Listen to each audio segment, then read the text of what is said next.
Hi everyone, I would like to bring you to Bukit Chandu. Also, it's Malay for Opium Hill. So in 1942, this was Singapore, known as Singapore Bloodiest battle with the Japanese during World War II. What is known now as the Battle of Singapore. So come with me as we go and learn about the Battle of Singapore at Bukit Chandu, Opium Hill.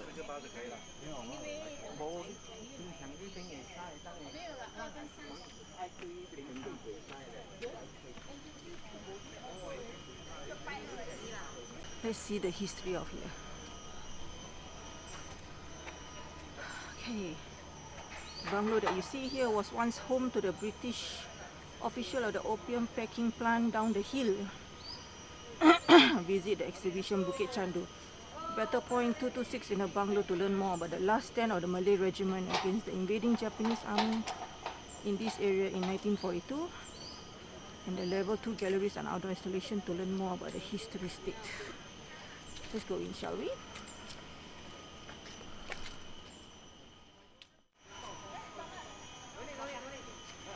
Okay, we are allowed to come in now. As you can see, there's lots of people who are interested in the history of the bloodiest battle in Singapore, World War II, 1942. So let's go and take a look. A little history.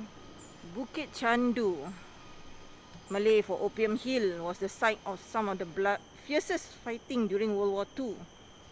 It has become known as the Battle of Singapore. So the military position where 1,400 men of the Malay Regiment made their last stand against the 13,000 strong Imperial Japanese army on 14 February 1942. Wow, can you imagine 1,400 men against 13,000? That's crazy. Okay. Led by Lieutenant Adnan Saidi, man of the C Company of the 1st Malay Brigade, held their ground despite being heavily outnumbered and fought to their death. In the aftermath of the battle, many of the regiment troopers were killed for refusing to remove their uniforms, embodying their regimental motto, Taat Setia, brave and true. Lieutenant Adnan Saidi was recognized for his bravery by the British government, and his heroic contingent were remembered for their sacrifices while defending Singapore.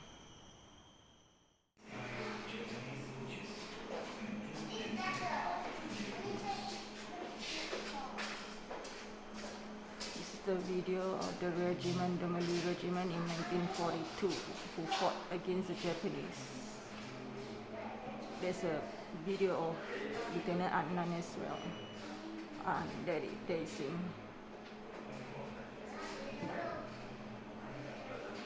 Wow.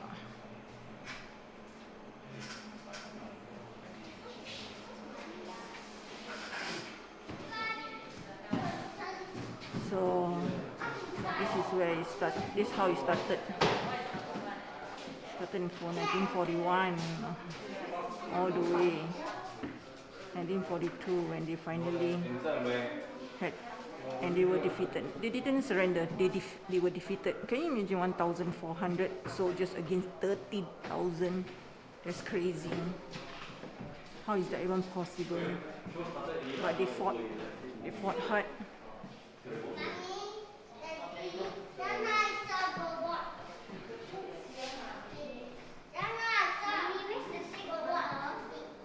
So I guess this is how they were stationed during the war. The hills of Pasir Panjang became a battlefield in February 1942 as the Malay Regiment fought pitched battles against an enemy that greatly outnumbered them.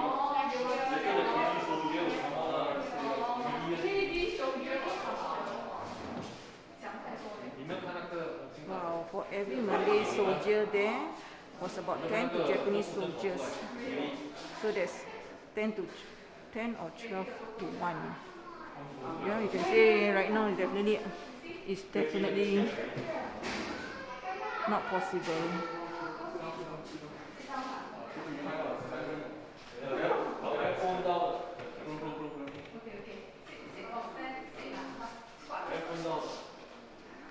Facing a battle-hardened foe. What is this?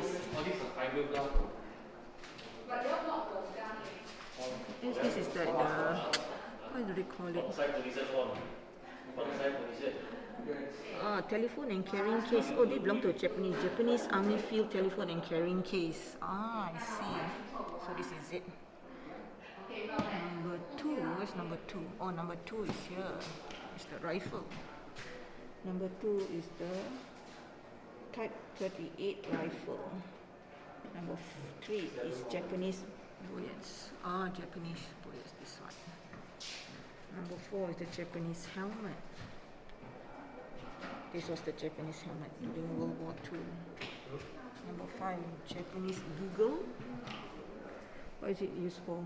Bugle were used to communicate commands to unit.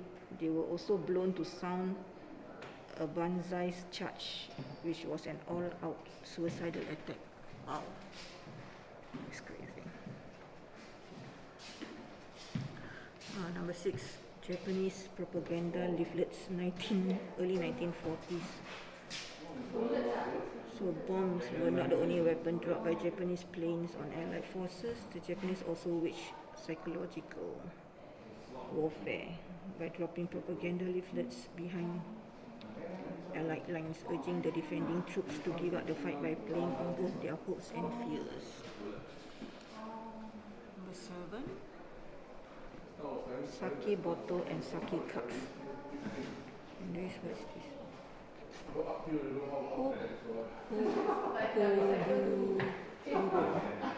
Collection of the National Museum of clock. Okay. Interview with Penron Dean. Lieutenant Abbas Abdul Manan was the only surviving officer from the Battle of Bukit Chandu. He and 8 members of his platoon fought their way through the Japanese and crossed a 20-foot, 6-meter wide drain filled with burning oil. 2 men were shot dead and 3 others fell into the drain. Lieutenant Abbas led the survivors back to their battalion headquarters before rejoining the battle at Labrador. Wow. Okay, this is Pat Rod Dean, a lieutenant in the 24th Machine Gun Battalion. Led a platoon with 4 Vickers machine guns. He and his crew were separated from the rest of their unit during the fighting and ended up at Buena Vista. There, they were tasked to provide cover for the Malay Regiment as they fought back waves of Japanese attempt to cross the Gap Road. And these are the weapons used during the war.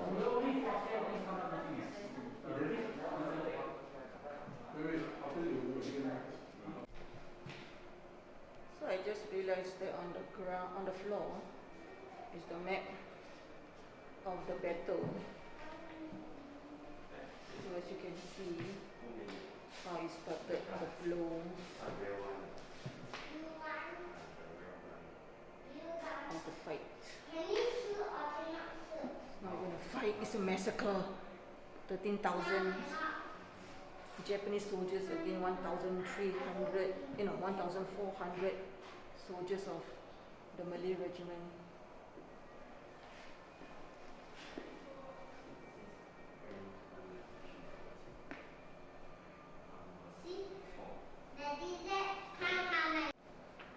Okay, the video is starting soon. Maybe start from here.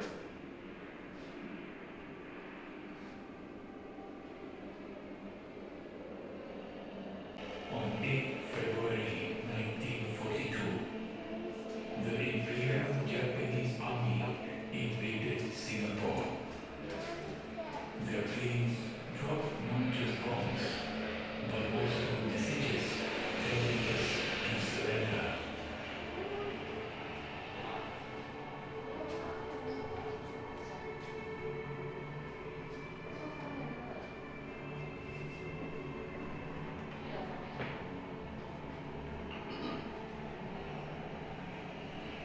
the Japanese advanced rapidly. Their tanks and men soon came within range of our positions. We told ourselves that we would not surrender, that we would fight.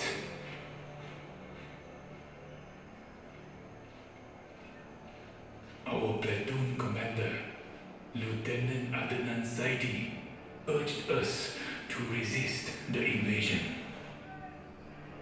At Pasir Panjang, we faced the full force of the enemy. We were outnumbered, but held our ground for 3 days, repelling wave after wave of Japanese soldiers. The enemy set the ground on fire, hoping to smoke us out. As the fire spread, Private Yakub, along with another soldier, grabbed his brand gun, crept through the fire until they reached the enemy and silenced them.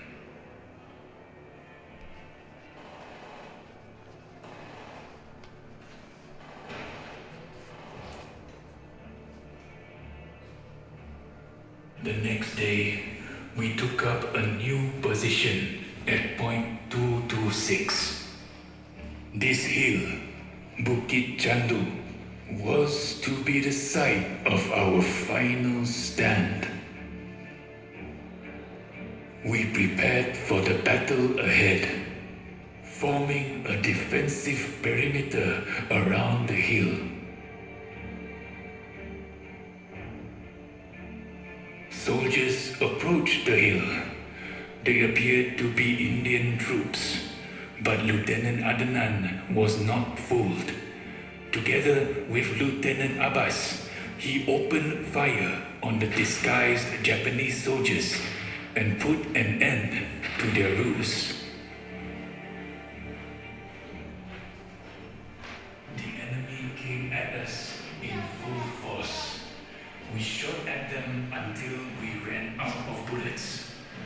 As we prepared our bayonets to fight to the very end, I heard Lieutenant Adnan cry out for one final time, "Death before dishonor."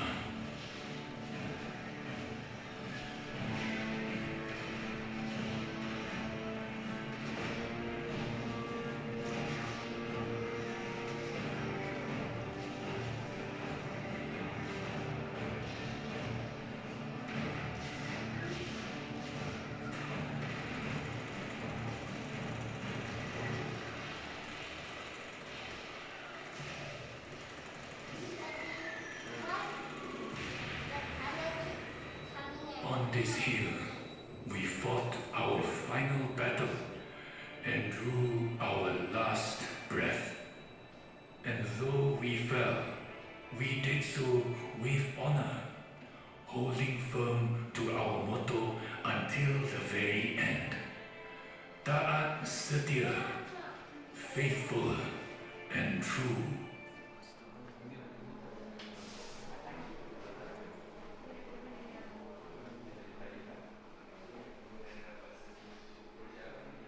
Wow, Fort Dixon, from Fort Dixon to Pasir Panjang, milestone of the Malay Regiment, 1933.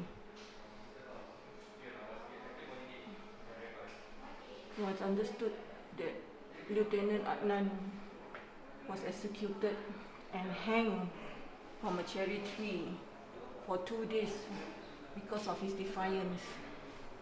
This is Lieutenant Adnan.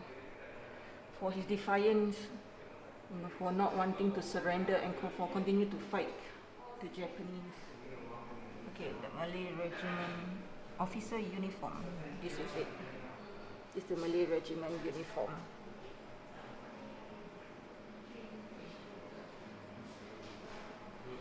Then, what is this? The Malay Regiment officer uniform undated. Oh. I don't know what does that mean. Malay Regiment Songkok. Okay, this is the Songkok here. The red color, the maroon color. British Army helmet. Yep. Malay Regiment soldiers marching past while wearing their regimental songkok, 1942. This must be the one. Malay Regiment walking out dress. I wouldn't say dress, I would say the uniform.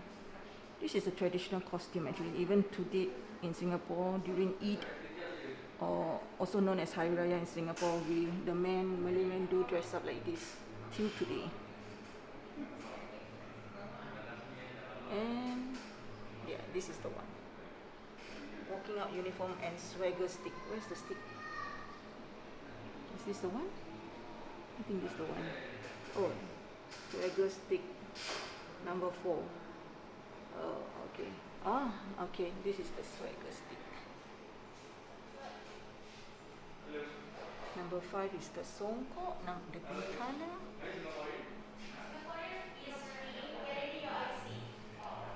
Okay. Oh, this is the rifle.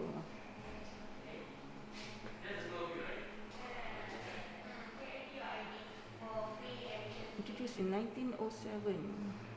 Lee Enfield Mark III rifle, 1940s. Wow.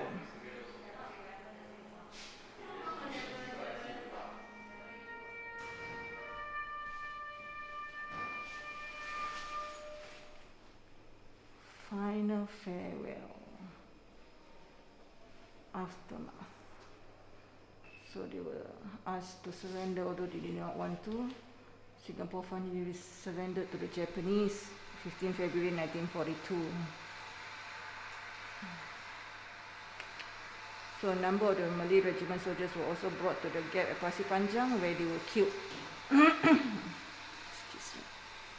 Dedicated to the soldiers of the Malay Regiment who fought and died during World War II. Wow. See, this is what just war brings, isn't it?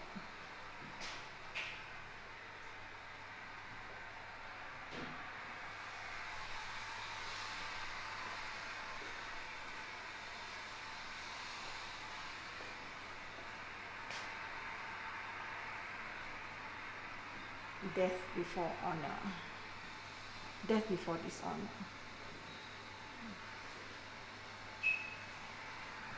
My husband Ibrahim Siddiq and his friends were told by the Japanese to take off their Malay Regiment uniform and accept release. They refused. They didn't even want to remove their badges of rank. A week later, the Japanese executed them. My children were very young, too young to know their father. His body was never found. We cannot even remember him with a grave. Widow Sharifah Khadijah Hamid, widow of Lieutenant Ibrahim Siddiq.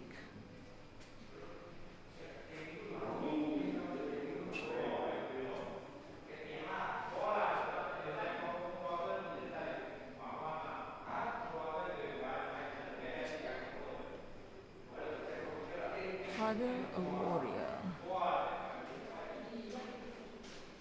This is Lieutenant Adnan. Final farewell. Before going to battle, Lieutenant Adnan sent his family back to their hometown in Kajang, Selangor. It was a difficult journey as his wife was then pregnant with their 3rd child. So this is why the eldest son. Still remember the day my father sent us off to Tanjung Pagar train station. They were on the last train from Singapore to Kajang. My father just spoke to my mother. He told her to look after the children. I could see that my mother was very sad.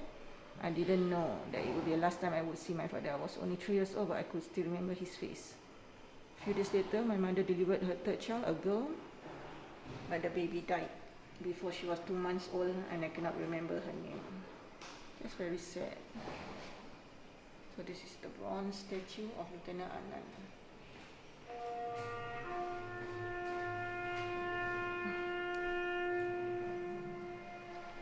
Okay, let's go up to the 2nd floor. Continue with the exhibition.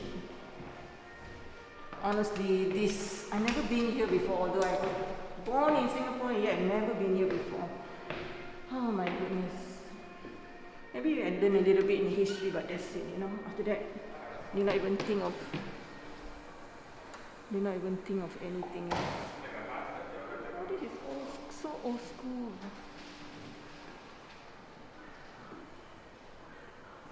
The lounge.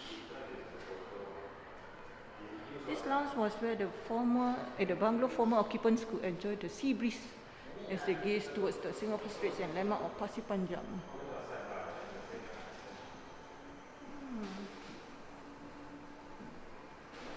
Nice. These colonial buildings.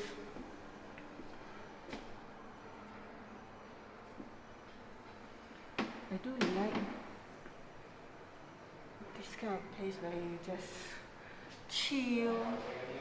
We'll go out later. Okay. Oh, this is the old school kind of tables and chairs, the rattan, made of rattan, and it's very durable. It lasts like forever, you know. I remember my grandparents' place was like this. Look, it's all made of rattan.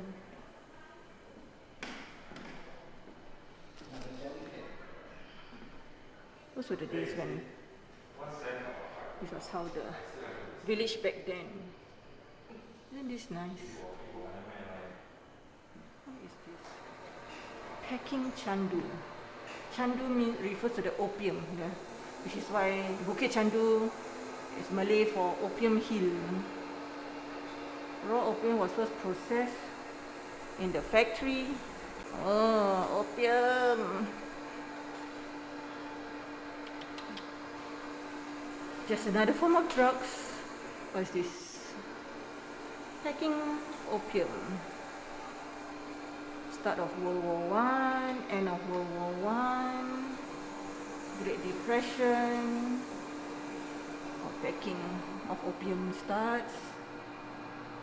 Among 10 adults in Malaya, one is an opium addict. Every fourth Chinese adult in British Malaya is an addict.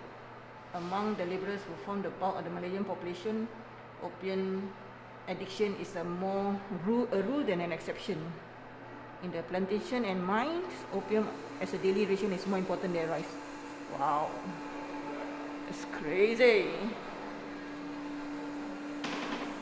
Coast of Chandu, 1820, William Farquhar, British resident of Singapore, sold 4 licenses for opium shop to help raise funds for salaries and public services such as police and hospital. Opium became one of the most important and lucrative commodities traded in colonial Singapore. That's not good. Look at this.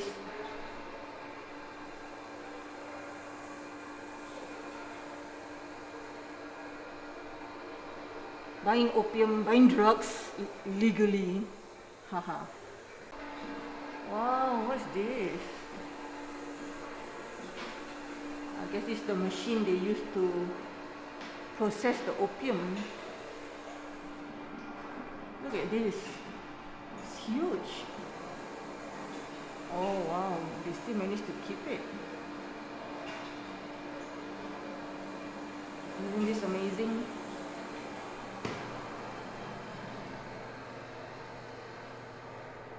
Chandu tubes. Oh, this is Chandu tubes. Oh no. This is Chandu tubes. Workers at opium packing plant, 1940s. So all the opium sticks.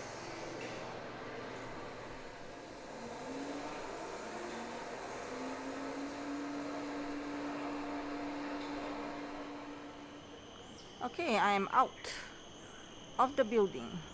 Let's see what do they have below over here. So this is the building. As you can see, it's the colonial type building here in Singapore. My eyes. Let's see, what do they have here? It's sort of like a trolley, the olden days trolley. Haha, pineapple. Pineapple. This is how they carry. Used to. I think at night over here will look very nice. This is the traditional sampan, we call it. It's a traditional sampan a boat, like a, you know, not a bum boat, but I don't know. It's called, we call it sampan. I don't know what is it called. Traditional sampan, which you don't find it anymore. This is nice, quiet. You should have a cafe over here. That'll be nice to just sit down and chill over here without any disturbance. Okay, let's go. I need to have a drink. I am thirsty.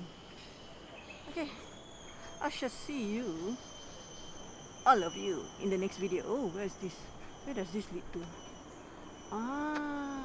Can I go out this way? I think I can go out this way.